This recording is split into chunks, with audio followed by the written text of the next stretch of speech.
आज talk with Punjab Kesari में बात करेंगे देश के सच्चे जननायक की, जिसे हम वीर सपूत कहते हैं, जो सीमा पर हमारी रक्षा करने के लिए तैनात रहते हैं। बिल्कुल हमारे साथ सैनिक हैं नितेश पांडे। हालांकि अब इनका रोल थोड़ा सा बदला हुआ है, सियासत में भी हाथ आजमा रहे हैं, लेकिन इन्होंने आतंकवादियों की गोली भी खाई है। लेकिन सियासत में किस तरह से इनको दो चार होना पड़ रहा है, इन तमाम मसलों पर ही बात करेंगे। हम नर्मदा के बीचों बीच हैं, क्योंकि नर्मदा पुत्र नितेश पांडे भी हैं। बिल्कुल जबलपुर से नाता है और उन्होंने देश सेवा की है। तो सीधे मुखातिब होते हैं नितेश पांडे से और बात करते हैं। वर्तमान में वे आम आदमी पार्टी के लोकसभा के प्रभारी हैं, बीजेपी में रह चुके हैं, तमाम पदों पर उन्होंने भूमिका निभाई है, लेकिन आज आम आदमी पार्टी के साथ खड़े हुए हैं। सबसे पहले बात करेंगे नितेश, आप सैनिक हैं, आपने गोलियां खाई हैं और उसके बाद आप राजनीति में आए हैं। मैं सबसे पहली बात करूं कि आप राजनीति में आ चुके हैं, बहुत छोटी उम्र है आपकी। क्या अनुभव आपके, सबसे पहले तो सेना पे रहे वो देखना चाहूँगा, और आज आप राजनीति में क्यों? जैसे कि सेना में सिखाया गया कि कैसी भी परिस्थिति हो हमें सिर्फ लड़ना है, और राजनीति में आज लड़ना बहुत ज़रूरी है, क्योंकि जिस हिसाब से देश की स्थिति बनते जा रही है कि आज समाज को नपुंसक बना दिया है हमारे नेताओं ने। आज यदि कोई भी अपनी बात रखना चाहता तो बड़ी बड़ी पार्टियों से दबाने के लिए या तो उससे पहले डराती हैं, धमकाती हैं, जब वो ना डरे और ना धमके तो उसे रास्ते से अलग कर दिया जाता है। हम देखते आ रहे हैं। तो सेना में रह करके जो अनुभव मैंने सीखा कि ईमानदारी, अनुशासन, उसी के साथ मैंने राजनीति में अपना आगे कदम बढ़ाया। और माँ नर्मदा ही हैं जो हमारे नरेंद्र मोदी जी ने भी कहा था जब जबलपुर आए थे कि जबलपुर से, अमरकंटक से होकर जबलपुर से होती हुई जो बहती हैं और जाके गुजरात से आगे जो जाती हैं, तो हम भी यहीं से राजनीति की शुरुआत करेंगे। और हमारा भी लक्ष्य है कि जितना हो हम अपने संस्कारधानी का नाम रोशन करें और अपने साथ युवाओं को राजनीति में सक्रिय करें ईमानदारी के साथ। नितेश, कहते हैं कि जब सेना में रहते हैं तो वहाँ का एक ही लक्ष्य रहता है कि जो दुश्मन की गोली है हमें कहाँ खानी है, सीने पे खानी है। और ये जो नर्मदा है बहुत ही निर्मल है, तो सियासत में निर्मलता क्यों नहीं आती है? क्यों छल कपट निकल के सामने आता है? क्यों वादे, सियासत, ये सब बातें निकल के सामने आ जाती हैं? आज तक के इतिहास में यदि देखा जाए, जनता बहुत भोली है, जनता बहुत सीधी है, और जनता के लिए नेताओं ने सिर्फ एक चीज़ रिजर्व कर दिया है कि हम तुम्हारे लिए काम तो नहीं करेंगे, लेकिन हम चुनाव में बस 500 रुपये, 200 रुपये, एक दारू की बोतल, कंबल, शॉल और लास्ट में मुर्गा, इतना पकड़ा करके आपसे हम वोट खींच लेंगे। और जनता की गलती है सबसे ज़्यादा। और माँ नर्मदा निर्मल है और उनके भक्त जितने दयालु हैं जो यहाँ पर आते हैं, उनके साथ जब मैंने देखा कि समाज में अच्छे सेवक क्यों नहीं आ रहे हैं, समाज में उन लोगों को मौका क्यों नहीं दिया जा रहा है जो समाज में अपना कंट्रीब्यूशन दे चुके हैं, देश के लिए शहादत दे चुके हैं, वीर नारियां हैं। समाज में कई ऐसे सैनिक हैं जो 2-2, 4-4 गोली, 5-5 गोली, 26-26 गोली खाने के बाद समाज में आए, लेकिन जनता ने उनके साथ क्या किया? जनता ने उन्हें महज 200 वोट, 300 वोट। और यही कारण था कि नेताओं को अपने मन में इतना पूर्ण भरोसा हो गया कि जब हम चाहें जनता को हम यही चंद 200 रुपये, 500 रुपये में खरीद सकते हैं। और यही कारण है कि राजनीति का रुख नहीं बदल रहा है, और इसी के रुख को बदलने के लिए और इसी की सूरत को बदलने के लिए मैंने कदम रखा है माँ नर्मदा के आशीर्वाद से। और आपका क्या हुआ, क्या था? मैं सबसे पहले निकल के बात आ गई कि आप सैनिक थे, आप वहाँ पर क्या आपके साथ हादसा हुआ था कि आपको रिटायरमेंट लेना पड़ा और अब आप राजनीति में आ रहे हैं? सबसे पहले ये जानना चाहेंगे किस तरह से लगता है? मेरा जीवन जो भी रहा है वो संघर्षों से भरा रहा है, और मेरा जो हौसला था वो मैंने कभी नहीं गिरने दिया। और मैंने हमेशा एक साहस के साथ ही जीवन की शुरुआत की थी कि मुझे सिर्फ और सिर्फ जीतना है, किसी भी हालत में मैं नहीं हारूंगा।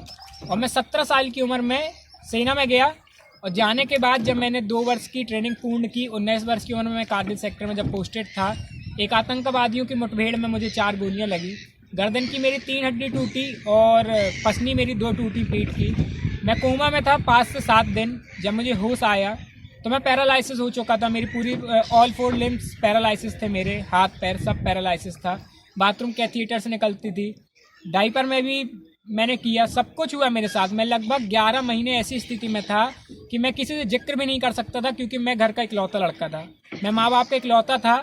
लेकिन मेरी माँ किसानी करती थी, आज भी किसानी करती है, और एक बहुत ही छोटे सरकारी पद पर है जिसे आशा, आप सभी जानते हैं आशा का क्या काम होता है।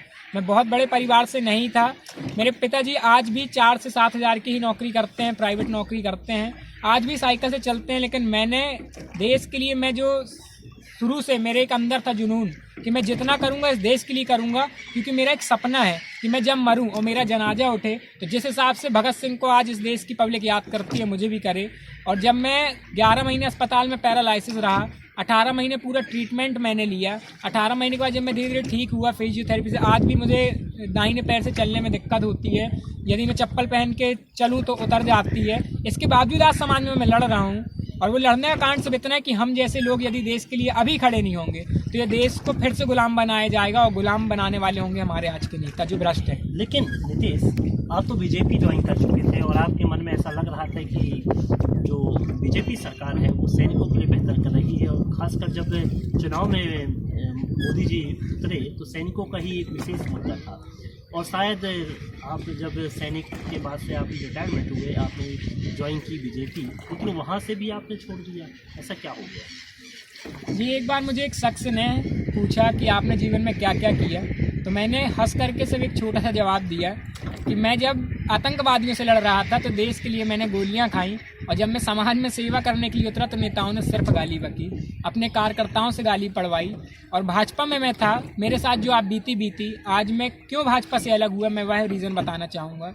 भाजपा के जितने भी कार्यकर्ता हैं उन्हें मतलब नहीं है कि सैनिकों का सम्मान क्या होता है। वो यही सोचते हैं कि तुम हमारी पार्टी में आए हो, आज हमारी पार्टी पूर्ण रूप से सत्ता में है, तो हम क्यों किसी का सम्मान करें, तुम्हें ज़रूरत है तो तुम हमारे पास आए हो। लेकिन इनके शब्द ये थे कि नीतीश, यदि आप भाजपा में आते हो, हमारे सांसद महोदय जबलपुर के उनके शब्द थे कि यदि आप, और जिलाध्यक्ष के थे, यदि आप भाजपा में आते तो आपके साथ साथ हमारा सम्मान बढ़ेगा। लेकिन जिस हिसाब से फिर आपकी पार्टी सत्ता में आती गई, हर राज्य में आप सरकार बनाते गए, इतना घमंड कि सैनिक के, यदि हमारे कर्नल साहब, मेरे पास रिकॉर्डिंग पड़ी है, कर्नल साहब से बात किया भाजपा के एक उच्च पदाधिकारी ने, तो उसने डायरेक्ट बोला कैसा पागल है ये, एक कर्नल की औकात क्या होती है सेना में, ये आप हमें बताओगे कि कैसी बात करता है बे। तो ये शब्द क्या हैं, तो बे, अबे, साले। और हमसे यदि देश के लिए हम कुछ करना चाह रहे हैं, आज हम समाज में यदि उठना चाह रहे हैं और हम स्वच्छ राजनीति यदि करना चाह रहे हैं, तो हमें नहीं करने दिया जा रहा है। हमसे वह यही चाहते हैं कि हम इनके बैनर चिपकाएं, इनके झंडे पकड़ें, इनके पैर पड़ें, और यदि हम इनके पैर नहीं पड़ेंगे तो ये हमें आगे नहीं बढ़ने देंगे। यही कारण था भाजपा का हटने से। और मोदी जी ने जो कहा था सैनिकों के लिए, आज देश में 2 बार बड़ी बड़ी शहादतें हुई, उरी हुई, पुलवामा हुई। आज पुलवामा के कई ऐसे परिवार हैं जिन्हें शायद सुविधा नहीं मिली है। क्या कभी कोई भाजपा कार्यकर्ता उनके अंदर जाता है? यदि जाता है तो मुझे बताए। मोदी जी इतनी बड़ी बात बोले थे कि 1 गर्दन कटेगी, मैं 10 गर्दन काट के लेके आऊँगा, लेकिन पुलवामा जैसे हमला हुआ और आप जांच नहीं करवा पाए देश के अंदर, तो सैनिक, किस हिसाब से सैनिक को दर्द होता होगा और वो किसके सामने बयां करे। तो हर कोई नहीं कर सकता, लेकिन अब जब हमने शहादत दी है तो अब हमारे शरीर में वैसे ही कुछ नहीं बचा है।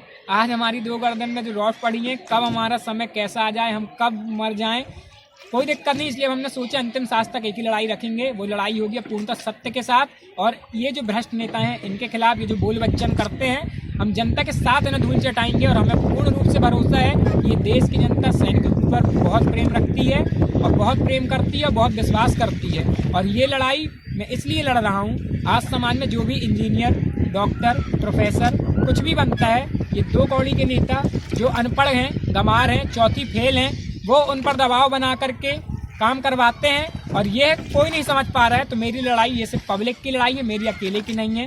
तो मैं पंजाब केसरी के माध्यम से जनता से एक विनती करना चाहूँगा कि आप समझें कि यदि समाज में कोई ऐसा व्यक्ति आता है जो देश के लिए कुछ कंट्रीब्यूशन दे चुका है और आगे आपके लिए लड़ना चाहता है, तो आप उसका सहयोग करें। आज मैं चाहता यदि तो मैं दूसरी नौकरी भी कर सकता था। मुझे एक बार एक शख्स ने कहा था, वो बहुत ही मेरे करीबी है, कि फौज के सिपाही की औकात क्या होती है।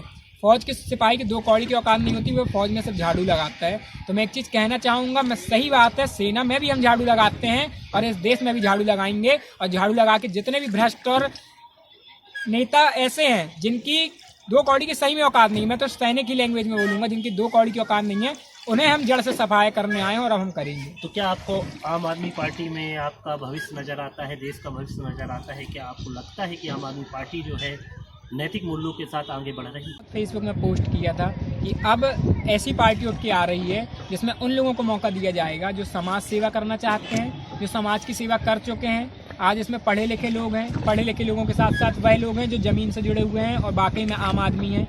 दिल्ली में आज सब्जी बेचने वाले से लेकर के किराने की दुकान लगाने वाले से लेकर फुटपाथ में अपने जीवन रोजमर्रा करने वाले लोग भी आज आम आदमी पार्टी में विधायक हैं। तो मुझे भविष्य की बात मैं नहीं करूंगा, क्योंकि ये तो मेरे कर्म है। मैं जिस हिसाब से पार्टी के लिए काम करूंगा, पार्टी मुझे आगे मौका देगी। लेकिन यदि पार्टी मुझे मौका देती है तो मैं यह जरूर कहना चाहूँगा कि मैं अपनी पूरी निष्ठा और मेहनत के साथ आम आदमी पार्टी को, जो अभी मध्य प्रदेश में पार्टी जीरो है, मैं खड़ा करने में अपना पूर्ण सहयोग दूंगा। और मेरे जितने सैनिक साथी हैं उनका पूरा समर्थन है मेरे साथ। और कम से कम आज मध्य प्रदेश के 300 से 400 सैनिक, उनका साफ कहना कि यदि पार्टी हमें आगे मौका देगी तो हम बिल्कुल पार्टी के साथ कदम से कदम मिला के चलेंगे। और जो मेरा सपना है एकमात्र, कि मैं शुरुआत नहीं करूंगा वार्ड पार्षद से, न विधायक से। क्यों? क्योंकि मुझे देश के लिए कुछ करना है। जैसे मैं सेना में रह करके करके आया हूँ, तो मैं इसलिए 2024 में लोकसभा चुनाव लड़ूंगा।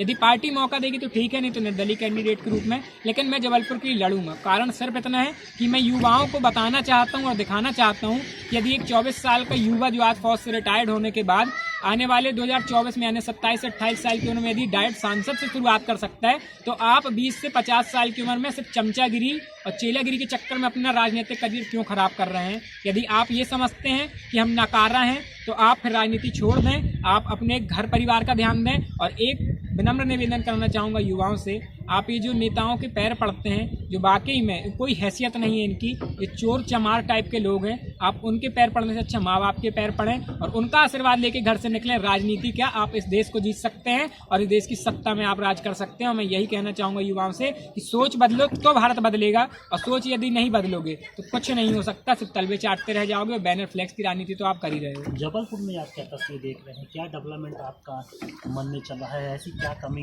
रहेगी? जबलपुर में यदि देखा जाए, 20 साल से मैं देख रहा हूँ, जब से मैंने होश संभाला था, 5 साल से जब मैं जानना सब चालू कर दिया था, जबलपुर में वही मेडिकल अस्पताल है और वही इंजीनियरिंग कॉलेज है। एक फ्लाईओवर आज तक बना नहीं। 20 साल से भी सांसद महोदय आज जबलपुर के एक ही पार्टी के हैं, जो पार्टी 15 सालों से सरकार सत्ता में थी राज्य में, और अब 10 साल से केंद्र में है। तो सांसद महोदय क्यों जबलपुर का विकास नहीं करवा पा रहे हैं? पिछले चुनाव में भी उनसे कई जो टीवी न्यूज़ चैनलों वालों ने उनसे बात की, उन्होंने बोला ये मेरा विषय नहीं है। तो महोदय, जब आपका विषय नहीं है तो आप घर में क्यों नहीं बैठ जाते हैं? नए लोगों को मौका क्यों नहीं दे रहे हैं?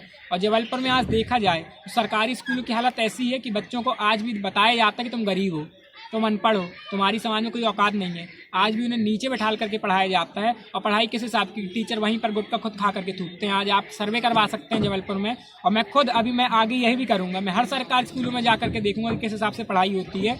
और ये प्राइवेट स्कूल जो ये लाख लाख 2-2 लाख 5-5 लाख फीस ले रहे हैं, ये स्कूल भी इन्हीं नेताओं के हैं, क्योंकि ये सिर्फ अपनी जेब गर्म करना चाहते हैं और जनता के लिए कुछ नहीं करना चाहते। अभी लॉकडाउन के बीच की बात बताना चाहूँगा। मेरे पास एक मैटर आया था जो कैंट अस्पताल का था, जो रांझी का है।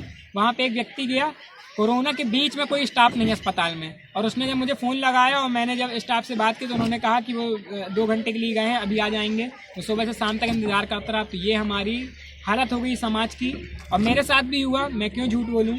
मैं जब से राजनीति की मैंने शुरुआत की, मेरी गाड़ी तोड़ी गई, मेरे बैनर फ्लैक्स फाड़े गए, मुझे बहुत प्रताड़ित किया गया इन नेताओं के द्वारा। लेकिन मैं आज तक हार नहीं माना, क्योंकि मुझे मरने से डर नहीं लगता है। मैं बार बार कह रहा हूँ, मेरी सिर्फ सोच क्रांतिकारी है। मैं सिर्फ देश के लिए ही कुछ करना चाहता हूँ, मेरा व्यक्तिगत कुछ नहीं है। और मैंने एक चीज़ और बताया, यदि मैं जीवन में कभी भी कोई भी चुनाव यदि मैं जीतता हूँ, वह विधायक का हो या सांसद का हो, या मैं मुख्यमंत्री बन जाऊँ या प्रधानमंत्री, जो भी सैलरी मिलती है वो सैलरी मैं नहीं लूँगा। उस सैलरी से मैं समाज के उन गरीब और मजदूरों के बच्चों को पढ़ाई के लिए, उपचार के लिए दूंगा, जो समाज में असमर्थ हैं। और बाकी मुझे सेना पेंशन दे रही है, मेरे लिए पर्याप्त है। मुझे कुछ नहीं चाहिए, मुझे सिर्फ जनता के लिए काम करना है, और मैं चाहता हूँ जनता मुझे मौका दे। आप ये बताइए कि युवा वर्ग कितना आकर्षित हो रहे हैं इस समय सेना में जाने के लिए? क्या माहौल चल रहा है इस समय? समाज के वो लोग जो बचपन से ही देश के लिए कुछ करना चाहते हैं, वह आज भी निरंतर तैयारी कर रहे हैं। आज सुबह भी अभी आप उठकर देखोगे ठंड के टाइम में, तो सुबह 5 बजे के टाइम में ग्राउंड में दौड़ते नजर आएंगे, रोडों में। लेकिन कारण सिर्फ इतना है कि समाज आज युवाओं को भटकाते हुए जा रहा है। किस रूप से भटका रहा है? आज यदि कोई भी युवा निकलेगा रोड में और वह देखेगा कि अरे इसकी बैनर में फ़ोटो है, अरे ये नेताजी के साथ खड़ा हुआ है, तो उसकी मानसिकता वहाँ से 50% बदल जाती है। क्यों ना मैं भी नेतागिरी करूँ? तो आज आधे से ज़्यादा जो हम लोगों के टाइम में 40 से 50 हज़ार लड़के भर्ती देने आते थे और भर्तियाँ निकलती थी 60 से 70, आज वो युवा 10 से 11 हज़ार में सिमट के रह गए हैं। कारण सबसे ज़्यादा बेरोजगारी। और सही बात है, आज 1 साल से ऊपर हो गया, खड़ी भर्ती जो आती वो आई नहीं है। युवाओं का मनोबल कम होते जा रहा है। सरकार इसके प्रति ध्यान दे, लेकिन नहीं दे रही है। हमारा डीए तक अभी तक हमें नहीं दिया जा रहा है। साल से 1.5 साल के ऊपर हो गया है, हमें डीए नहीं मिल रहा है। ये सब क्यों? क्या कारण है? सरकार कहाँ से कमजोर हो रही है? सरकार शायद नहीं चाह रही है कि अब देश के युवा राजनीति में आए, वैसे नहीं चाह रही है कि वह सेना में जाएं। उन्हें लग रहा है कि सिर्फ हमारी गुलामी करें, और आज युवा सिर्फ गुलामी के ही लायक रह गया है, वह देश के लिए कोई कंट्रीब्यूशन नहीं दे पा रहा। वर्तमान में किसान आंदोलन बहुत प्रखर रूप से चल रहा है, आपका नजरिया क्या है किसान आंदोलन को लेकर? किसान आज, जैसे मैंने पूर्व में बताया, मैं बहुत गरीब परिवार से था। मेरे घर में इतना भी मेरे पापा के पास नहीं था कि मेरी 2 बहनों की शादी कर सकें। मैं यही कारण से सेना में गया था, और मेरी मम्मी आज भी किसानी करती, प्रमाण में दे भी सकता हूँ। और किसानों को यदि बात की जाए तो आज किसान इतने परेशान हैं कि वो दिल्ली में 2 महीने से ऊपर हो चुके हैं, प्रतिदिन इतनी ठंड में रुके हुए हैं अपने हक की लड़ाई के लिए। लेकिन आज सरकार उनसे बात नहीं कर रही है, रूबरू नहीं हो रही है। आज सरकार इतना पैसा खर्च कर रही है मीडिया के माध्यम से, बिकाऊ मीडिया के माध्यम से, लेकिन वही पैसा यदि वही हक के लिए यदि किसान मांग रहे हैं कि हमारा ये अधिकार है, तो सरकार नहीं दे रही है। तो मेरे लिए जिस देश का किसान यदि परेशान हो सकता है सरकार से, तो वो सरकार निकम्मी है। और पूरा हमारा आम आदमी पार्टी उनके सहयोग में शुरू से लगी हुई है और लास्ट तक की लड़ाई लड़ेगी। जी, आप क्या मैसेज देना चाहेंगे जो किसान आंदोलन कर रहे हैं वहाँ पर उनको? मैं सिर्फ एक ही मैसेज देना चाहूँगा कि जो जवान होते हैं और जो किसान होते हैं, जवान किसान की ही संतान होते हैं, ना कि कोई नेता या उद्योगपति की। तो मुझे पूर्ण रूप से भरोसा है कि जिस हिसाब से हम सेना में जाते हैं तो हमारा एक ही लक्ष्य रहता है कि 10 गोली सीने में खाएंगे लेकिन पीछे कदम नहीं बढ़ाएंगे, तो उसी प्रकार से किसान नहीं हटेंगे। मोदी जी भूल जाएं, ये बात मैं सच कहना चाहूँगा। और मैं उन लोगों के लिए कहना चाहूँगा जो कुछ शायद भाजपा के ही कार्यकर्ता हैं या संघ के हों या जो भी हों, जो कहते हैं कि ये खालिस्तानी है, तो हम जो देश के लिए शहादत दे चुके हैं, आज प्रमाण के तौर पर गर्दन में 2 रॉड पड़ी हैं, 22 टाके लगे हुए हैं, पीठ की 2 पसली टूटी हुई हैं। जब आप हमें कह सकते हो कि हम फर्जी हैं, हमें कह सकते हो हम आतंकवादी हैं, तो तुम लोग देशभक्त हो। तुम लोग देशभक्त यदि होते ना, तो आज तुम सरहद में होते, ना कि नेता की गुलामी कर रहे होते। और आपके कहने से हमें फर्क नहीं पड़ता, क्योंकि तुम कितने बड़े देशभक्त हो हमें पता है। और ये जो हिंदू मुस्लिम की लड़ाई करते हैं आए दिन, पूरा हिंदुओं के खिलाफ में और मुस्लिमों के खिलाफ में ये जो पार्टियां काम कर रही हैं, और जो मुस्लिमों के विपक्ष में जो ये पार्टी काम कर रही है, जो केंद्र में बैठी हुई, मैं उसके लिए कहना चाहूँगा कि इस देश में अब्दुल कलाम साहब, अशफाक उल्ला खान साहब और शहीद अब्दुल हामिद साहब, यह मेरे ख्याल से भारत के थे, पाकिस्तानी नहीं थे, जिन्होंने देश में अपना पूरा सहयोग दिया है। तो आप बांटने की राजनीति बंद करें, काम करें, नहीं तो जनता बहुत होशियार है। और मुझे जनता के ऊपर भरोसा है, आने वाले 2024 लोकसभा चुनाव में धूल जरूर चढ़ाएगी आपको। जाहिर सी बात है, नीतीश का दर्द है जो शब्दों के रूप में निकल रहा है, और नीतीश ने जो सीमा पर किया, कहीं ना कहीं वो जज्बा भी राजनीति में आने के बाद बरकरार है। तो देखते हैं कि अब अगली तस्वीर क्या होती है। लेकिन सियासत का ये जो रंग है नीतीश का, ज्वालामुखी जरूर बनकर फूट सकता है। कैमरा पर्सन संदीप के साथ विवेक तिवारी, पंजाब केसरी टीवी, जबलपुर।